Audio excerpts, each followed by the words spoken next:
नमस्कार। एक तरफ जर्जर इमारत के नीचे सिमटता बच्चों का भविष्य और दूसरी तरफ उस पर होती खूनी सियासत।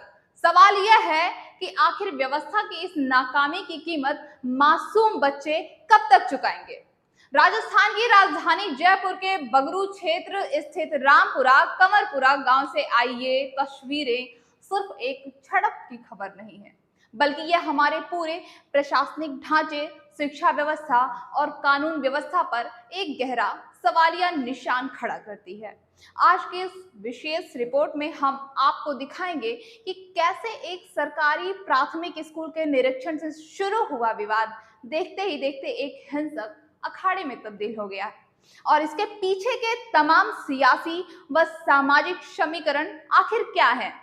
घटनाक्रम को सिलसिलेवार ढंग से समझे तो शुक्रवार की सुबह करीब 10 बजे कॉकरोच जनता पार्टी यानी सीजेपी के राष्ट्रीय प्रवक्ता आशुतोष रांका अपनी टीम और समर्थकों के साथ रामपुरा कमरपुरा गांव के सरकारी प्राथमिक स्कूल पहुंचे।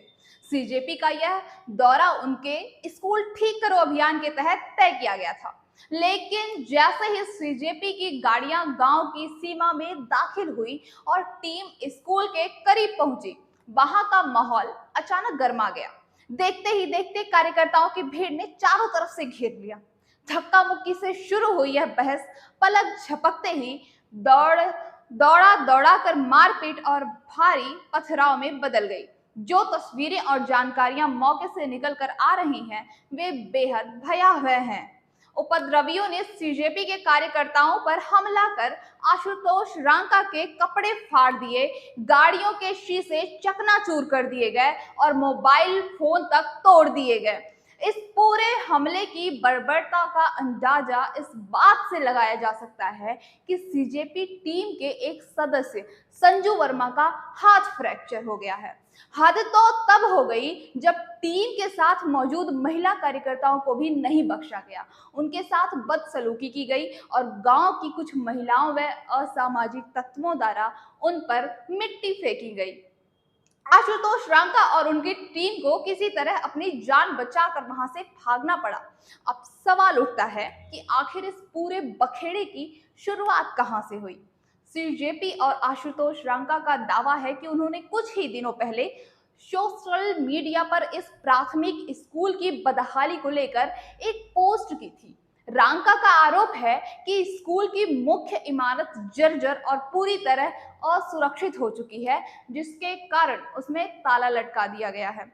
आलम यह है कि मासूम बच्चों को पास ही स्थित एक टीन शेड यानी मवेशियों के बाड़े में बैठकर पढ़ने पर मजबूर होना पड़ रहा है, जहां एक तरफ बच्चे ककहरा सीखते हैं और दूसरी तरफ पशुओं का चारा रखा रहता है। सीजेपी का सीधा आरोप है कि इस बदहाली की पोल खुलने के डर से सत्ताधारी भारतीय जनता पार्टी के स्थानीय कार्यकर्ताओं और गुंडों ने इस हमले को प्रायोजित किया। रांगा का यह भी गंभीर आरोप है कि जब उन पर जानलेवा हमला हो रहा था, तब पुलिस बल वहां मूक दर्शक बन खड़ा रहा और कोई कड़ा एक्शन नहीं लिया। लेकिन जरूरी यह है कि सिक्के के दूसरे पहलू को भी उतना ही ध्यान से देखा जाए। घटना के बाद जब स्थानीय ग्रामीणों का पक्ष जानना चाहा, तो एक अलग ही तस्वीर सामने आई। गांव वालों का साफ तौर पर कहना है कि सीजेपी का यह दौरा किसी सुधार की नीयत से नहीं, बल्कि विशुद्ध रूप से राजनीतिक पब्लिसिटी के लिए था। ग्रामीणों के अनुसार राज्य सरकार इस स्कूल की नई इमारत और मरम्मत के लिए 12.5 लाख रुपए का बजट पहले ही मंजूर कर चुकी है।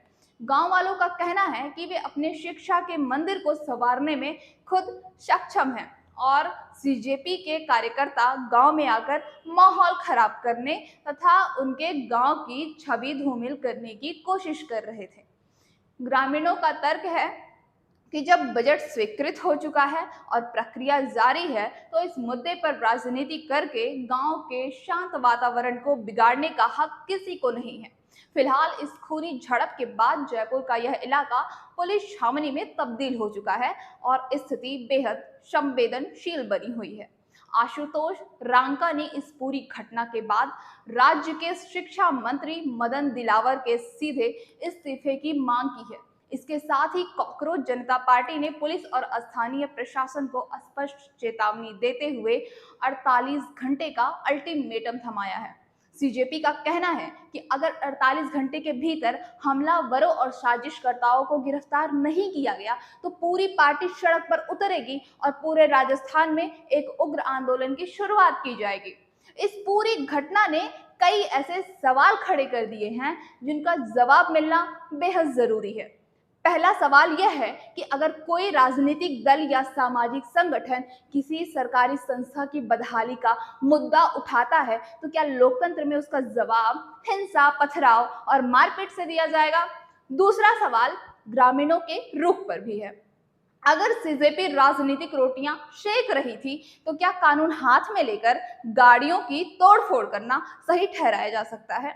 और सबसे बड़ा सवाल पुलिस प्रशासन से है कि जब एक राजनीतिक दल का पूर्व घोषित अभियान चल रहा था तो सुरक्षा के पर्याप्त इंतजाम क्यों नहीं थे?